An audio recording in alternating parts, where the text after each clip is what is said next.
بسم اللہ الرحمن الرحیم۔ جس عورت سے لمبے عرصے تک ہم بستری نہ کی جائے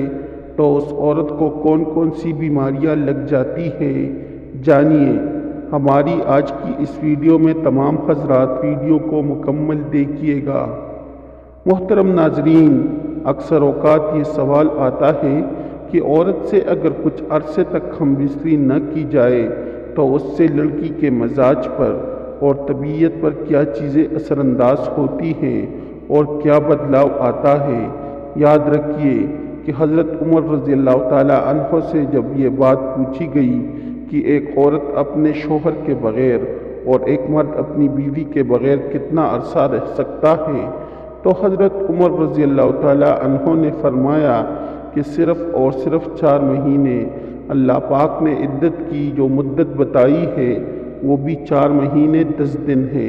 اگر شوہر مر جائے اس صورت میں 4 مہینے، اور اگر طلاق ہو تو 3 حیض کی مدت ہونی چاہیے۔ یاد رکھیے صرف اس مدت تک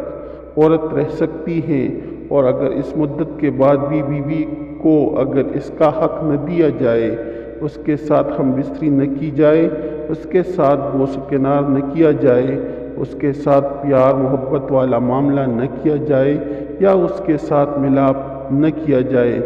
اسے اس وقت کے حقوق نہ دیے جائے، تو ایسے میں سب سے بڑا فساد تو یہ ہوگا کہ وہ اپنے شوہر کو چھوڑ کر کسی دوسرے نامحرم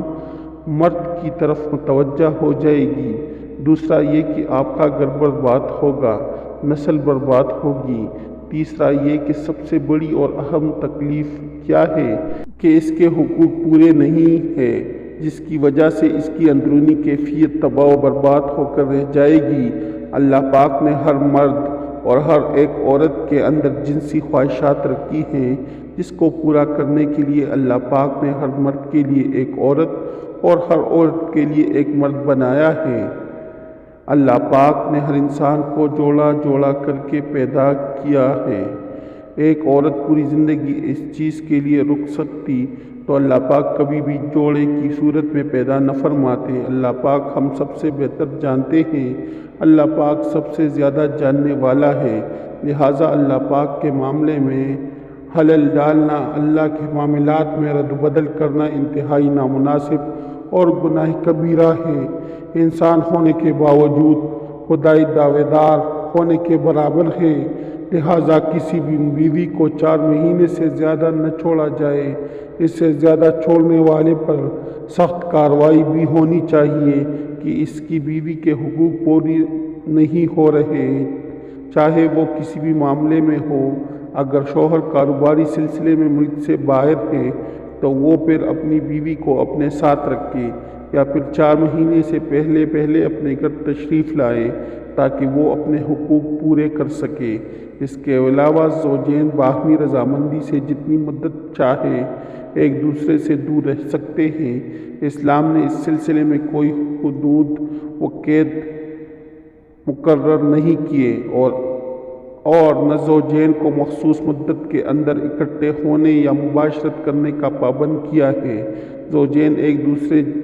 جتنا عرصہ بھی دور رہے اس سے ان کے رشتے ازدواج پر کوئی فرق نہیں پڑتا۔ شوہر اپنی بیوی کے رضامندی سے اور بیوی اپنے شوہر کی رضامندی سے جتنا عرصہ چاہے دور رہ سکتی ہیں، لیکن اگر شوہر قسم کھا لے کہ میں اپنی بیوی کے قریب نہیں جاؤں گا، اور پھر 4 مہینے کی مدت تک ان کی صلح یا رجوع نہ ہو پائے تو الائے ہو جاتا ہے، جس سے طلاق بائن واقع ہو جاتی ہے اور رجوع کے لیے تجدید نکاح لازم ہوتا ہے۔ الہ سے ہی استدلال کرتے ہوئے فقہا نے فرمایا ہے کہ شوہر اپنی بیوی کی مرضی کے بغیر زیادہ سے زیادہ 4 ماہ کی مدت تک اس سے دور رہ سکتا ہے۔ قرآن مجید میں اللہ تعالیٰ کا ارشاد ہے، ان لوگوں کے لیے جو اپنی بیویوں کے قریب نہ جانے کی قسم کھا لے 4 ماہ کی مہلت ہے، بس اگر وہ اس مدت میں رجوع کر لے تو بے شک اللہ بڑا بخشنے والا مہربان ہے، اور اگر انہوں نے طلاق کا پختہ ارادہ کر لیا ہو تو بے شک اللہ خوب سننے والا جاننے والا ہے۔ اس آیات سے واضح ہوا کہ شوہر کے لیے جائز نہیں کہ 4 ماہ سے زائد مدت تک بیوی کے حقوق زوجیت کی ادائیگی میں تاخیر کرے۔ امام جلال الدین سیوطی رحمۃ اللہ علیہ نے حضرت عمر رضی اللہ تعالیٰ عنہ کے حوالے سے یہ بیان کیا ہے کہ آپ رات کے وقت گشت کر رہے تھے تو ایک گھر سے ایک عورت کی آواز آ رہی تھی اور وہ کچھ اشعار پڑھ رہی تھی۔ مفہوم یہ تھا کہ اس کا شوہر گھر سے کہیں دور چلا گیا تھا، وہ اس کے فراق میں غمزدہ تھی۔ سیدنا عمر فاروق رضی اللہ تعالیٰ عنہ گھر آئے اور اپنی زوجہ سے دریافت کیا کہ شادی شدہ عورت شوہر کے بغیر کتنی مدت صبر کر سکتی ہے؟ تو زوجہ نے جواب دیا کہ 3 سے 4 ماہ۔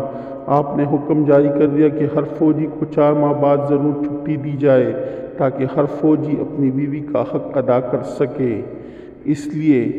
علماء کرام نے موقف اختیار کیا ہے کہ اگر شوہر بغیر کسی عذر کے 4 ماہ تک بیوی کے حقوق زوجیت ادا نہیں کرتا تو بیوی کو مطالبہ طلاق اور محترم ناظرین معاملہ خلا کا حق حاصل ہوتا ہے۔ ملازمت اور یا روزگار کے سلسلے میں یا کسی بھی دوسرے عرض سے اہل خانہ سے دور رہائش پذیر افراد جن کے اہل خانہ کو اپنے ساتھ رکھنا ممکن نہ ہو، ان کے لیے لازم ہے کہ وہ 4 ماہ کی مدت میں اہل خانہ کے پاس جائے۔ اگر بوجہ ایسا ممکن نہ ہو، بیوی یا شوہر میں سے کسی ایک کی رضامندی زوجین کے فتنے میں پڑنے کا اندیش ہو اور اولاد کی تعلیم و تربیت کے متعلق ضروری اقدامات کو یقینی بنائے۔ ناظرین، کتاب و سنت کے مطابق بیوی کے اپنے خاوند پر کیا حقوق ہیں، یا دوسرے معنوں میں خاوند کی اپنی بیوی کے بارے میں کیا ذمہ داریاں ہیں، اور اسی طرح بیوی کے اپنے خاوند کے بارے میں کیا ذمہ داریاں ہیں۔ صرف بیوی کے خاص حقوق۔ بیوی کے اپنے خاوند پر کچھ تو مالی حقوق ہیں جن میں مہر، نفقہ اور رہائش شامل ہیں، اور کچھ حقوق غیر مالی ہیں جن میں بیویوں کے درمیان تقسیم میں عدل و انصاف کرنا، اچھے اور احسن انداز میں بدباش اور معاشرت کرنا، بیوی کو تکلیف نہ دینا۔ مقالی حقوق میں مہر وہ مال ہے جو بیوی کا اپنے خاوند پر حق ہے، جو عقد یا پھر دخول کی وجہ سے ثابت ہوتا ہے، اور یہ بیوی کا خاوند پر اللہ تعالیٰ کی طرف سے واجب کردہ حق ہے۔ اللہ تعالیٰ کا فرمان ہے، اور عورتوں کو ان کے مہر دے کر خوشی دے دو۔ حضرت عائشہ رضی اللہ تعالیٰ عنہا بیان کرتی ہے کہ ابو سفیان کی بیوی ہند بنت عتبہ رضی اللہ تعالیٰ عنہا نبی صلی اللہ علیہ وآلہ وسلم کے پاس آئی اور کہنے لگی، اے اللہ تعالیٰ کے رسول صلی اللہ علیہ وآلہ وسلم، ابو سفیان بہت حریص اور بخیل آدمی ہے، مجھے وہ اتنا کچھ نہیں دیتا جو کہ مجھے اور میری اولاد کے لیے کافی ہو، یہ کہ میں اس کا مال اس کے علم کے بغیر حاصل کر لوں، تو کیا ایسا کرنا میرے لیے کوئی گناہ تو نہیں؟ رسول اکرم صلی اللہ علیہ وسلم فرمانے لگے، تو اس کے مال سے اتنا اچھے انداز سے لے لیا کرو جو تمہیں اور تمہاری اولاد کو کافی ہو۔ ابو ہریرہ رضی اللہ تعالیٰ عنہ بیان کرتے ہیں کہ نبی صلی اللہ علیہ وسلم نے فرمایا، عورتوں کے بارے میں میری نصیحت قبول کرو اور ان سے حسن معاشرت کا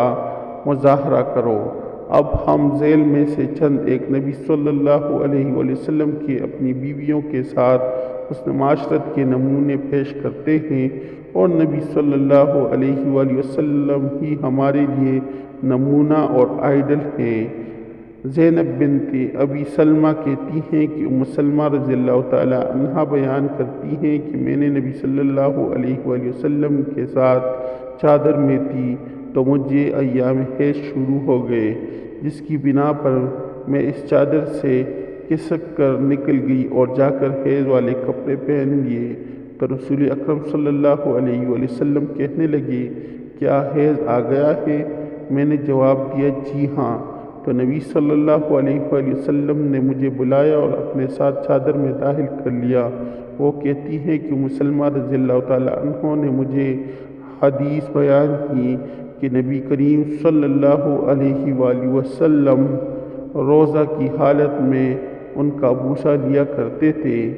اور نبی صلی اللہ علیہ وآلہ وسلم اور میں ایک ہی برتن سے اکٹھے غسل جنابت بھی کیا کرتے تھے، اور جب بیوی جماع کرنے میں خاوند کی بات تسلیم نہ کرے تو یہ ممنوع ہے اور وہ گناہ کبیرہ کی مرتکب ہوئی ہے۔ لیکن اگر کوئی شرعی عذر ہو تو ایسا کر سکتی ہے، مثلاً حیض یا فرضی روزہ اور بیماری وغیرہ ہو۔ ابو ہریرہ رضی اللہ تعالیٰ عنہ فرماتے ہیں کہ رسول اکرم صلی اللہ علیہ وسلم نے فرمایا، جب مرد اپنی بیوی کو اپنے بستر پر بلائے اور بیوی انکار کر دے تو خاوند اس پر رات ناراضگی کی حالت میں بسر کرے تو صبح ہونے تک فرشتے اس پر لعنت کرتے ہیں۔ تو ناظرین، واضح رہے کہ خاوند کا اپنی بیوی کے حقوق زوجیت کو 4 ماہ کی مدت کے اندر پورا کرنا ضروری ہے۔ اگر کوئی آدمی 4 ماہ سے زائد اپنی بیوی سے دور رہتا ہے، حالانکہ بیوی کو خاوند کی طرف رغبت ہو رہی ہے، تو وہ آدمی گناہگار ہوگا۔ لہٰذا ملازمت یا کمائی یا کسی بھی عرض سے گھر سے باہر رہائش پذیر افراد کو 4 ماہ کے اندر چھٹی لے کر گھر جانا چاہیے، یا کوئی ایسی ملازمت و کاروبار تلاش کرنا چاہیے جس میں 4 ماہ سے پہلے گھر کا چکر لگانا ممکن ہو۔ البتہ اگر کوئی ایسی صورت ممکن نہ ہو اور گھر سے بہت زیادہ دور جانا پڑے جہاں سے 2 سال تک واپسی مشکل ہو، تو ایسی صورت میں درج ذیل شرائط کے ساتھ وہاں ٹھہرنا جائز ہے۔ بیوی کو حقوق زوجیت، جماع وغیرہ کی طرف سے زیادہ شوق و رغبت نہ ہو، بیوی کی اجازت ہو، بیوی کے فتنے میں پڑنے کا اندیشہ بھی نہ ہو، اولاد کی تعلیم و تربیت کے ضائع ہونے کا اندیشہ بھی نہ ہو۔ اللہ پاک ہم سب کو دین کی سمجھ عطا فرمائے اور اس کے مطابق زندگی بسر کرنے کی توفیق عطا فرمائے، اور ہم سب کو شریعت کے مطابق زندگی گزارنے کی توفیق عطا فرمائے، اور ہمارا خاتمہ ایمان پر فرمائے۔ آمین ثم آمین۔